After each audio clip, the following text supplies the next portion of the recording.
with your CIGTV News Update. I'm Donna Bush. Construction on the Kearney Gomez radar facility on Grand Cayman was completed back in 2012, and in 2013 it was put into full operation.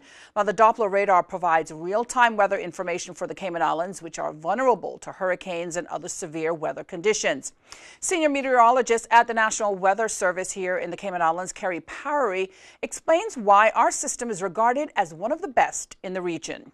The radar is capable of detecting systems up to 400 kilometers away and various parameters in the atmosphere. This radar, our radar, is technically one of the most advanced ones in the Caribbean due to its capacity of being dual pole, meaning that the beam goes out in two different polarization. It goes on a horizontal and a vertical, which give us more definition of the targets that we hit, namely clouds, water droplets, and then we're able to interpolate that information to provide much more products than the other Caribbean radars. Now, the radar is operated by trained staff of the local Met Office and has a range of some 250 miles, as Mr. Powery explained. Because of the Doppler radar, forecasters are also able to warn of hazardous weather conditions for aircrafts leaving and coming into the Cayman Islands. Cayman's radar is located in the district of East End. In other news, civil servants Elfina Jones and Catherine McGilvery's love for reading led them to start a book exchange. Several months ago, the two GIS information officers decided they wanted to share their love for books with other civil servants in the government administration building. Quite a simple concept.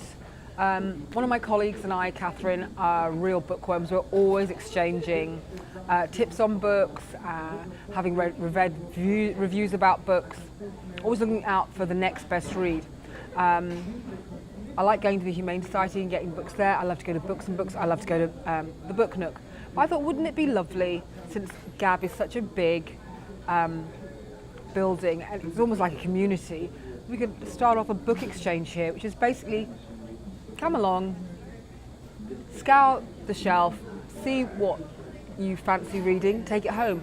No need to sign out, no library ticket. Nobody is keeping a check of how many books you take, and also bring books in for others to read. So it's all very sort of low-tech and low-key, and that's how, the book exchange is meant to be. This age of the internet, in the age when everybody's on Facebook, Twitter, Snapchat and all these other social media platforms, we really want to encourage people to read, to get back to the pleasures of having a book in your hand. And that's why we have the book exchange, so that people can come down in the lunch hour, on their coffee break, or when they're coming to work or leaving, pick up a book that might interest them and just really reignite that passion that we all love when we pick up a physical paper book, which we can read at any time without the need for a Kindle or a computer or a telephone, and just get back to the pleasures of pure and simple reading. Now, the book exchange shelf is located in the GAB's canteen. Again, civil servants can bring books as well as take some for reading. Both Elfina and Catherine say they're happy civil servants are supporting the idea. Meantime, Truman Bodden Law School LLM course leader Laura Penades recently presented her latest research at an international conference in Luxemburg. This research will feed into Ms. Penades' teaching on the new LLM in international finance. Law and regulations started this month at the local law school. The academic research examined how EU agencies use their executive power on behalf of the European Union and other institutions. The network brings together academics and practitioners in analyzing common governance programs from different disciplines, such as politics, economics, and law.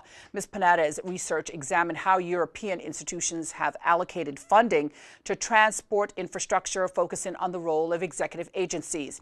Publication of the conference paper is expected later this year.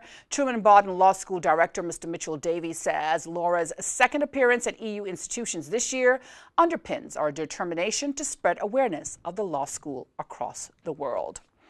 Well, if you missed today's news update, you can go to the Cayman Islands Government Facebook page as well as the CIG Television YouTube channel.